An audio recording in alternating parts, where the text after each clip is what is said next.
Hello everyone, I am Neha. So today here we will study about the longitudinal study and cross sectional method and about sequential method and other methods. So firstly we will start with longitudinal study. Okay, so here in this study we observe the same subject, participant, variable over a period of time. So see, in longitudinal study we will select the same participants, variable and same subject. ठीक है, it is basically done to deduct changes that may occur over a period of time. So basically इसको हम क्यों करते हैं, इसको हम basically इसलिए करते हैं जो भी 1 साल 2 साल में जो भी चेंजेस डिडक्ट हो रहे हैं, जो भी हमने वेरिएबल सेलेक्ट किया उसमें क्या चेंजेस डिडक्ट हो रहे हैं उसको डिडक्ट करने के लिए हम ये लॉन्गिट्यूडनल स्टडी करते हैं.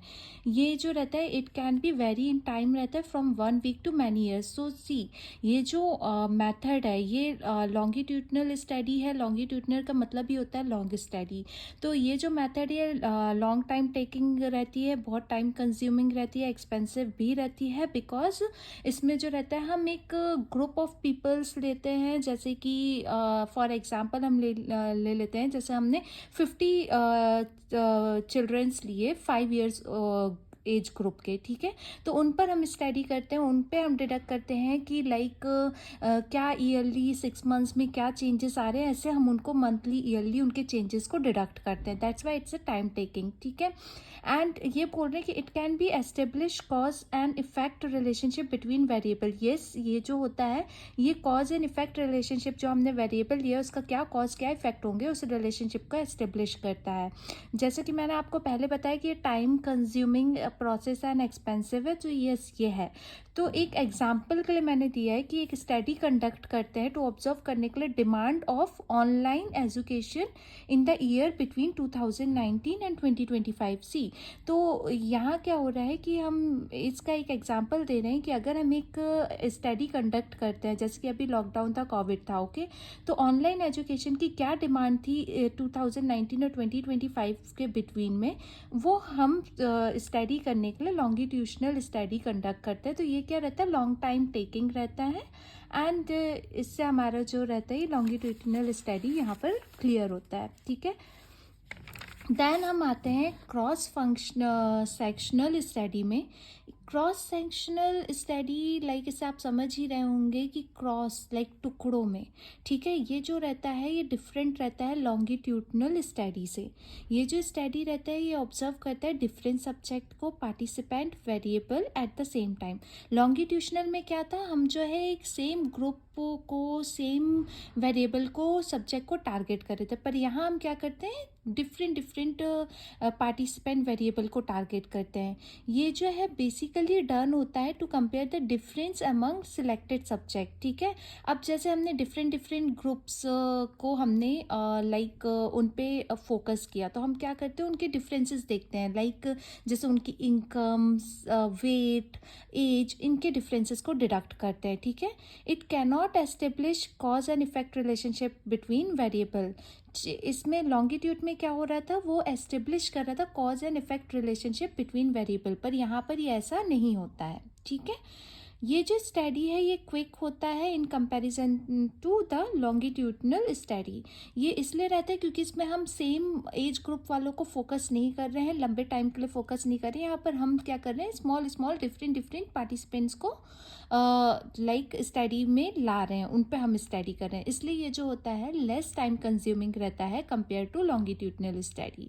जैसे कि अब हम इसमें एग्जांपल लेते हैं कि स्टडी जो है conducted to the major current obstetric level in youth ageing between 19 to 25 years. तो हम जैसे एक स्टडी कंडक्ट करते हैं कि हमने 19 से 25 साल के एजिंग ग्रुप के कुछ लोगों को ले लिया, ऑब्स्टेटिक लेवल हम चेक करने के लिए हम स्टडी कंडक्ट कर रहे हैं. तो वो क्या हो गया, क्रॉस सेक्शनल स्टडी, जिसमें हमने अलग अलग एज ग्रुप के लोगों को लेके उस पर स्टडी की, ना कि सेम ग्रुप के एज वालों को लेके. जैसा मैंने वहाँ बताया था, हम जैसे वहाँ पर 50 हमने चिल्ड्रंस लिए 5 इयर्स एज ग्रुप के वाले बच्चों को लिया, राइट. पर क्रॉस सेक्शनल में क्या किया हमने, 19 से 25 साल के बीच में जितने भी लोग थे उनको लिया, उन पे हमने चेक किया। ऑब्स्टिंग मीन्स होता है मोटापा, ठीक है। तो ये हो गया हमारा क्रॉस सेक्शनल स्टडी। देन हम आते हैं सिक्वेंशियल मेथड में। सिक्वेंशियल मेथड जो रहता है ये एक नॉन प्रोबेबिलिटी सैम्पलिंग टेक्निक रहता है। यहाँ पर रिसर्चर जो है वो पिक करता है सिंगल और अ ग्रुप ऑफ सब्जेक्ट को इन अ गिवन टाइम इंटरवल में, ठीक है। फिर वो स्टडी कंडक्ट करता है, एनालाइज करता है रिजल्ट, और देन पिक करता है अनदर ग्रुप को अगर उसको उसकी ज़रूरत होती है तो सिक्वेंशियल सैम्पलिंग क्या होती है, नॉन प्रोबेबिलिटी सैम्पलिंग है, टेक्निक है। यहाँ पर रिसर्चर जो है एक सिंगल और ग्रुप ऑफ सब्जेक्ट को लेता है, उन पे स्टडी करता है, फिर उस पर स्टडी कंडक्ट करता है, एनालाइज करता है रिजल्ट को, और अगर उसको लगता है तो एक अनदर ग्रुप लेता है, फिर दोनों ग्रुप को कंपेयर करके एक्यूरेट रिजल्ट निकालता है, ठीक है। तो उसको जो हम क्या बोलते हैं, सिक्वेंशियल मैथड, ठीक है। तो अब इसके साथ जैसे कि बहुत लोग ने बोला कि उनको एक साथ सिक्वेंशियल मेथड और ये सारी चीज़ें नहीं मिलती हैं, जैसे कि मुझे भी प्रॉब्लम आई है इन सबको सर्च करने में। तो हमने अभी आपको पढ़ाया longitudinal method, then cross sectional study and sequential sampling, ठीक है। तो आप लोग को हर जगह से अगर आप बीएड कर रहे हैं तो आपको ये बुक प्रोवाइड हो जाएगी बीएड की, लाइक सूर्य, इससे ही मैं भी स्टडी करती हूँ, आप भी कर सकते हो, ये आपको ईजी रहेगा। अब हम पढ़ते हैं कोहेरेंट मेथड। तो कोहेरेंट मेथड क्या होती है, एक फॉर्म ऑफ लॉन्गिट्यूडनल मेथड रहता है, ठीक है। इसको हम प्रॉपरली अगर हम बोलें तो एक स्पेशल फॉर्म है, लाइक ये लॉन्गिट्यूडनल मेथड की ही तरह है बट उससे थोड़ा अलग, थोड़ा उसको इजी वे में।